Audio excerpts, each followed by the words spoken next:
This is Marketplace Tech Bytes. I'm your host, Meghan McCarty Carino. This is our weekly review of some of the big stories making headlines in the industry, and maybe some that you might have missed. This week, we're talking about Starlink complying with an order blocking X in Brazil, what we can expect from Apple's iPhone 16 launch event, and airplane Wi-Fi is getting a high-tech upgrade finally. Here to talk about all that is our regular contributor, Joanna Stern. She's senior personal technology columnist at the Wall Street Journal. Hey, Joanna, good to have you. Good to be here. And as always, we're going to kick things off with our Bite of the Week. This is a number that gives us some insight into the week that was in tech. So, Joanna, what is your number this week? My number, and it's a geeky one, but it's 1,380. And we're going to talk about this, but that is the number of planes in the US and Canada that still use old 3G cellular to get Wi-Fi on board.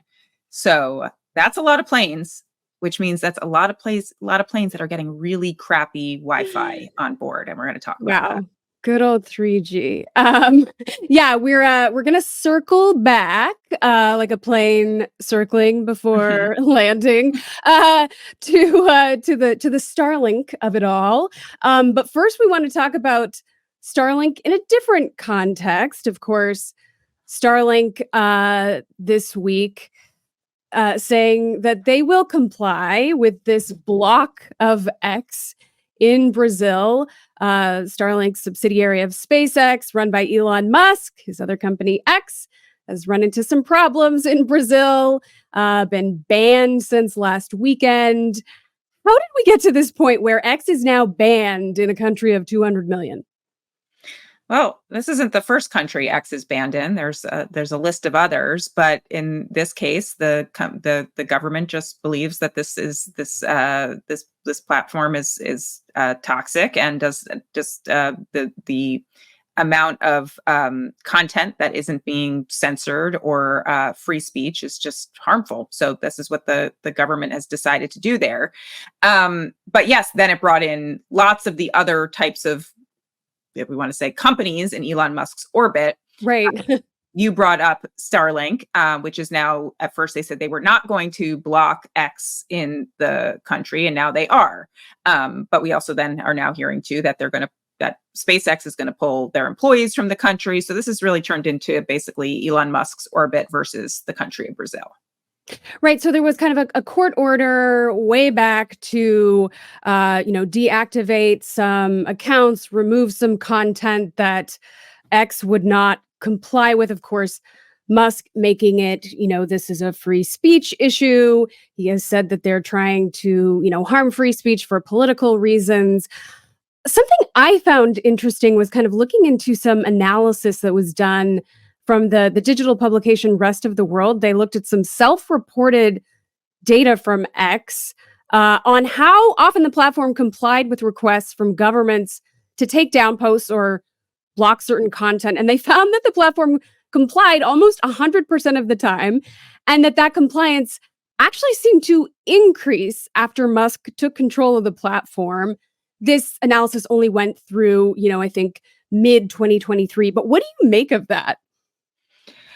I mean, it's interesting, and I read the report as well, and they're actually saying they're complying, more than they had in the past before the Musk ownership. Musk had been clear that he was going to abide by the rules and regulations and laws in the countries where his service was working. I wonder also too, if it's just like not paying attention and just like, oh, somebody's just doing that. It kind of feels like a little bit of the companies run that way. It's just like, we're not really sure what's happening. So, somebody might just complied with that. And, someone in accounting. I don't know. Right. He seems to get into these kind of big public spats over these issues where it becomes kind of a personal row on X. Yes, it does. And that we're seeing that play out here too. I mean, he's saying things that he says that we won't block Starlink, and then they do block Starlink. And so there's a lot of conflicting reports as you might expect. That is what X has really become. It's just, you're not really sure what you're supposed to trust, what you can believe on that platform. All right, now we want to talk about some hardware news that's coming up. It's, the Christmas for Apple iPhone lovers is coming September 9th, the Apple iPhone 16 launch event. Of course, I think a lot of people probably most excited about the, potential link in with the new Apple artificial intelligence features called Apple Intelligence. What are you most excited about this event? Well, it is an interesting one because this is always the hardware event. This is the moment where we get really excited about the new iPhone cameras and the new iPhone screens. And I mean, I don't know if anyone's getting really excited about those things anymore, right? We used to maybe 5 years ago, but it definitely seems like this year the software is going to be the thing to get excited about and what the hardware can enable for that software. And so specifically Apple Intelligence. Apple has said Apple Intelligence, all of their new AI tools, for those that don't know, that are part of iOS 18, which are coming soon, will only work on the iPhone 15 Pro and the Pro Max. So if you've got an old iPhone 14 or an iPhone 14 Pro, you are not going to get Apple Intelligence. So they're hoping, hey, if you really want this stuff, you're going to go buy a new iPhone. And the new iPhone, there's probably going to be 4, there usually are, will have these new chips that will support Apple Intelligence. And part of what Apple is always promising is kind of higher security, higher privacy. That's part of the Apple brand. How does that play into, these new devices and how these features might run on these devices? I think it's a really good point and probably going to be a focus of the hardware or the chip announcement section that they usually have here. And they take us underground and they do these fancy things to show us their chip labs and where they're building these processors. And I think we're going to hear a lot in there about on these new AI chips or these new processors. They've got special AI chips and they've got a secure part of that can keep some of your data private so it doesn't have to go to the cloud. That's one of the big things they're talking about with this is private cloud compute. And so like, the processing can happen on the phone versus going to the cloud, which is what a lot of Google and OpenAI are saying they're doing. So I think they will set that differentiator right there as to say, look, nobody other company can do this. We've got the control of the chips. We've got the control of the software, and we're going to put your privacy first. And then potentially an all new Siri. Maybe a useful Siri. I mean, definitely we're getting a new Siri. Again, that's part of this new Apple Intelligence suite. It's going to come. There's some of the features I've been testing iOS 18. And so that's not yet in iOS 18, but it's going to come in iOS 18.1. And that's supposed to come, later this fall, probably October. And Siri's supposed to sound smarter. She's she, he, they. This is supposed to be a Siri you can have more of a conversation with, interrupt. Again, the voices sound more natural. So I will definitely be talking to Siri a lot this fall. All right.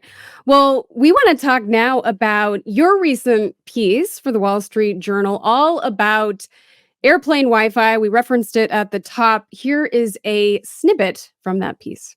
Hi, guys. It's me from an airplane. All 10 devices are streaming YouTube. I've long had one big question. Why is it that the Wi-Fi is decent on some planes, but absolutely terrible on others?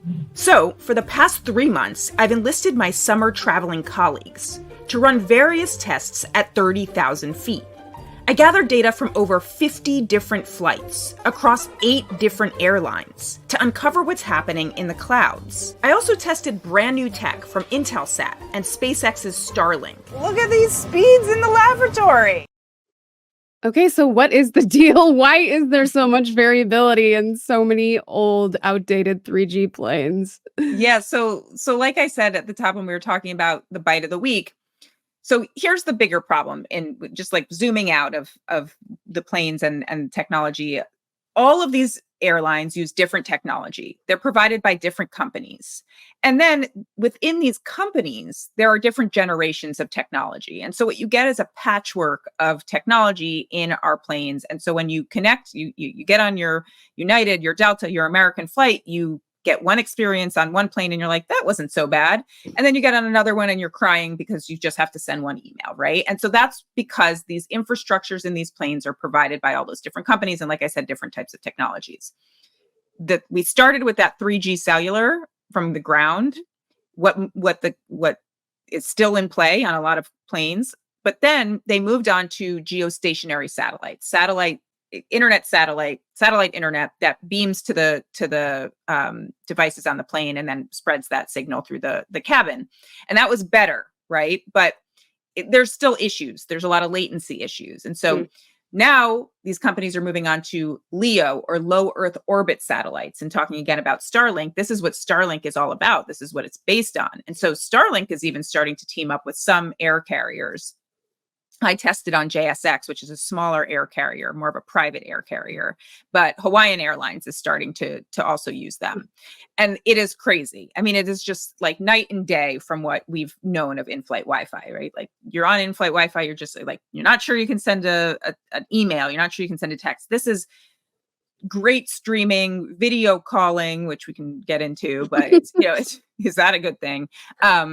Snappy internet, web browsing, I'm like, I'm working. I'm able to do my real work. I mean, honestly, we could do this call if I, on one of these planes. And that's what we should have done. That's what we should have done. I mean, I will say I was on a JSX flight, and that's a very it's a premium experience. And so the seats are kind of far apart, but people definitely could hear me on the phone. Yeah, I'm not sure. I want to do Zoom meetings on airplanes, but definitely maybe, some streaming media, some Netflix. Is that in our future? That is definitely in our future. And again, I had to test on some of these test planes where there weren't that many people, but the confidence from the executives and these companies is that no, this is happening. We're going to be able to connect everyone on the plane if they want. And one other fun fact for listeners that I just was blown away by is actually, sometimes when you are asked to pay more for the Wi-Fi on the plane, it could mean that it's worse. Because they're trying to price out people. They can't deal with the whole plane signing online for free. So they're saying, hey, we're going to charge $40. And the people who really want this, they're going to get minimal bandwidth, but at least we can get, to a couple of people on the plane. And so if you get on a plane and you see it costs a lot of money, you might decide, I'm going to wait till this is free and fast.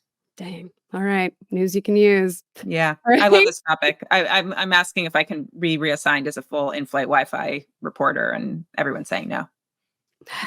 I mean, the Wall Street Journal needs one of those for sure. It's a hot topic. Thank you so much, Joanna Stern, personal technology columnist at the Wall Street Journal. Thanks for having me. And thanks to all of you for joining us for Marketplace Tech Bytes Week in Review. Daniel Shin produced this episode, and I'm Meghan McCarty Carino.